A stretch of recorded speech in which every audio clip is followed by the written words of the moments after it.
We got some beef with some beef.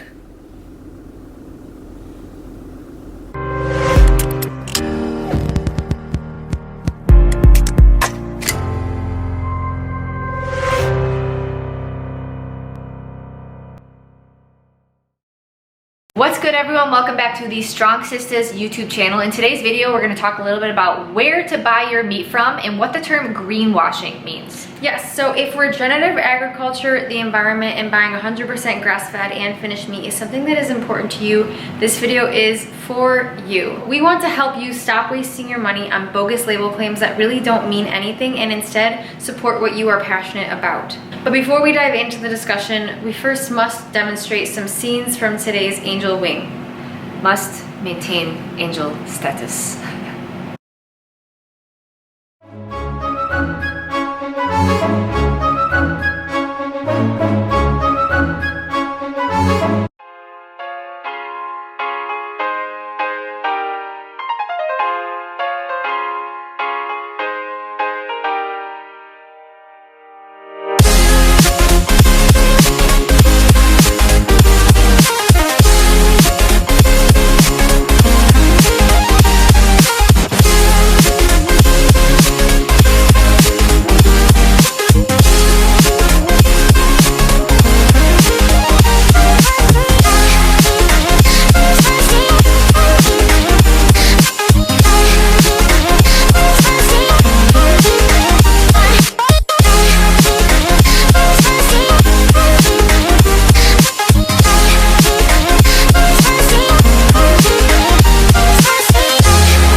Angel wing was achieved. So this is a topic, greenwashing, that is very near and dear to our heart because one day, very soon, Ashley and I will be regenerative farmers. It's just gonna happen. That is our mission. That is why we are on the YouTube spreading this message anyways. So we want to make sure that everybody out there understands what's going on in the beef industry. And so we are going to tell this little greenwashing tale at the grocery store, but just as a note, we do not buy our meat from the grocery store for reasons you will find out soon. Instead, we have all of our meat from our full cow from our local farmer in our meat freezers, or we buy from White Oak Pastures. But let's head on over to the grocery store and tell a little tale about greenwashing. Greenwashing. It's actually not funny. It's actually very unfortunate. All right, let's get going. Ain't no time for them chapped lips, so I got my tallow lip balm.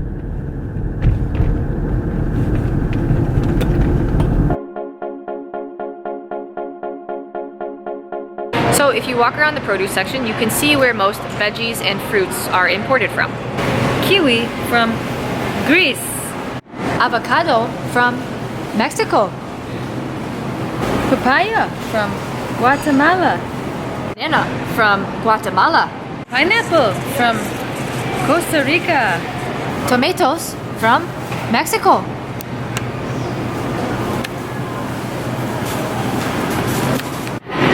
Grown in a lab.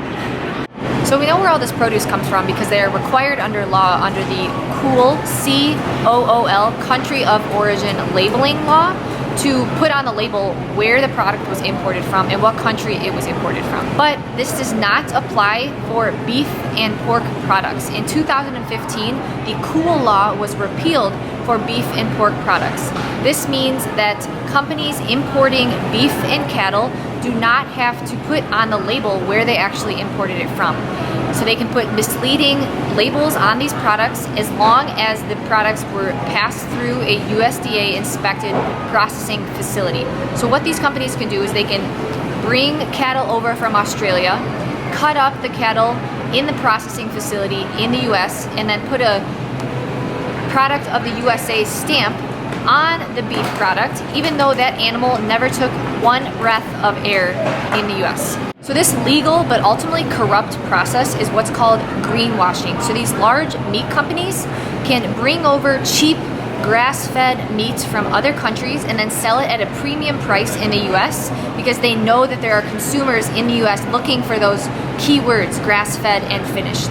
This is ultimately just holding back the development of US regenerative agriculture, because grass-fed and finished farmers in the US just can't keep up with these prices. So these large meat companies have reduced costs in other countries because the standards are not the same in these other countries. Then they can bring the product over, sell it at a high price, and undercut the market price of the US. Finishing off this discussion outside because it is so beautiful today. Spring is maybe upon us. To take advantage of it. So the concept of greenwashing has three main issues. The first one being is that these other countries do not necessarily have the same standards or practices as we do here in the US, which is how they get away with raising grass-fed beef at such a cheaper cost. The second problem is that we need these regenerative practices here on the US soil. We have so many dead corn and soy fields that could benefit from having ruminants grazing on them, yet we are sending these practices overseas where chances are sometimes they're cutting down rainforests and cutting down other trees to graze these cattle, and we need those cattle here.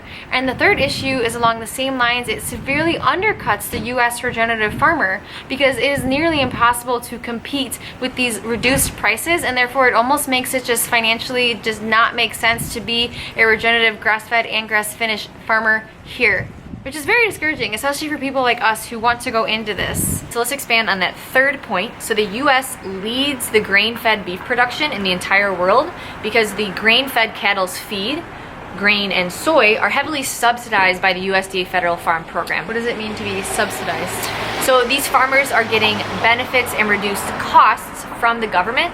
Therefore, the grain-fed beef industry can operate at a lower cost. And so the grain-fed farmers do not have to worry about competition from international import because they can keep their costs below the threshold. So it turns out that like over the total grain-fed beef industry, only 8% of the beef is imported. Whereas if you look at the grass-fed industry, it's about 80% of the grass-fed beef that's sold in the US is imported from other countries. So 80% of the grass-fed beef you see in the grocery store is imported from a different country? Correct. We can't necessarily verify how they are grazing their land. It may not be regenerative. There is a difference between just grass-fed, feeding your cattle grass, and then responsibly grazing, holistic management of the pastures, which is truly what is regenerative. So unlike the grain-fed cattle farmers, the grass-fed cattle farmers are not subsidized at all, so therefore their production costs are much higher. So they just can't compete with these grass-fed imported products. So this greenwashing process just leads to a lot of mislabeling, and we'll include some examples of all these mislabels. I'm just gonna start popping them up for you guys to look at. You can pause the screen if you're interested in a specific one. My question is, with all of these misleading labels, how can US beef producers differentiate their products in the grocery store when these labels don't have meaning? It's not fair to them because they can't say, hey, I actually made this beef and cattle in the US. I was doing regenerative agriculture. It's so deceiving, and it's just simply, it's not fair. It's really not fair. So the people who are benefiting from the repeal of the cool law are these multinational companies, beef companies, who are able to source their beef from the cheapest markets in the world, from other countries, sometimes impoverished countries, and then sell it as a product of the USA. So if this is something that's important to you guys, supporting small local farmers, supporting regenerative agriculture, and repairing the soil in the US, we ask you guys to do two things. So one, you can sign the US Beef Integrity Act, and this will tell Congress to reinstate the cool law for beef and pork production. So this would enable more honest labeling and would be able to level the playing field for US grass-fed beef farmers relative to all these cheap imports. So we'll put a link in the description below to find out how you can do that. The second one is to just stop supporting these huge multinational beef companies. Let's just call them out. Let's just call them out. Okay, so one is ButcherBox. ButcherBox clearly says that they import from Australia, and then I have another question for ButcherBox. They only sell like premium cuts, so like the ribeyes and all the standard roasts and steaks. Where are their offals? Where are their offcuts? Where do all those go? Yeah. Calling ButcherBox, where do all of your offcuts go? I want them. Another one is US Wellness. So they do a lot of grazing in the US. They really do. They do say that they import some of their beef from overseas, so it's just something to keep in mind. So just something, if this is important to you, just keep that in mind. Yes. Another one is Pre, P-R-E brand that sells in a lot of grocery stores. They import their beef from Australia and New Zealand. And honestly, the list goes on, and you can't trust the 100% grass-fed and finished label in the grocery store. So we always suggest trying to find your local farmer, visiting www.eatwild.com to find that local farmer. If you do not have access to a local farmer, we suggest sourcing from these larger regenerative farms in the US who are able to ship across the country. So let's name some of those. Yeah, these farms have been verified either by like the Savory Institute, or they just make it really well known how they are grazing their fields. So just to name a few, of course, our favorite White Oak Pastures. Yes. Absolutely amazing practices going on there, and they do ship all over the US. Other ones include the Cabrejo Ranch in Missouri. We'll list all these below. Alder Spring Ranch, Felton Angus beef, and Polyface Farms. So so if you go under Savory Hub and look at all the farms that are certified under the Savory Institution, those are going to be great options to order from. The reason that we bring this up is because if wait, hold on. Oh, that's not a comprehensive list though. No. Because a lot of small farmers are doing this right, and they obviously are not large enough to be verified. Yeah, they can't pay for So that's why it's so important to try to find your local farmer and ask him or her about their practices. The reason that we bring all of this up is if this is important to you, we want you to stop wasting your money at the grocery store for buying these 100% grass-fed and finished products that are likely imported. Like I said, 80% of the grass-fed and finished beef sold in supermarkets is imported from other countries. Instead, support things that you believe in, and so find your local farmer or support these regenerative farms that are doing so many good things for this country and the soil. And stay tuned for your girls. In a year from now, we will be raising our own cattle regeneratively. We will have our own online meat store, Taking Strong.Sistas meat for store. who wants some of our first cattle. Waiting list. That list. All right, anyway. We are currently out of beef liver, and rather than going to the grocery store to get some beef liver from a feedlot, we are going to go visit our local farmer Dave to pick up some liver and a beef tongue. Let's get going. The real reason we came to Meyer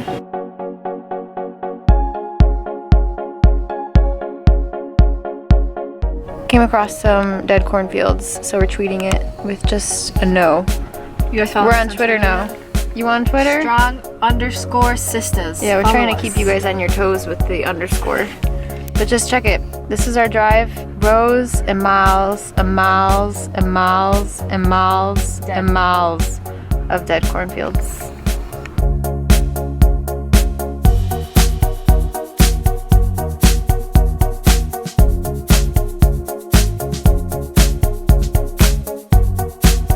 Puppy! Come here, puppy! Puppy! Really loving this weather. Hi, Ashley. Peace. What's the video? Always doing the awkward stuff. Okay, great. Hey guys! Oh, Gus, Marcy! Hi guys! They knocked me down!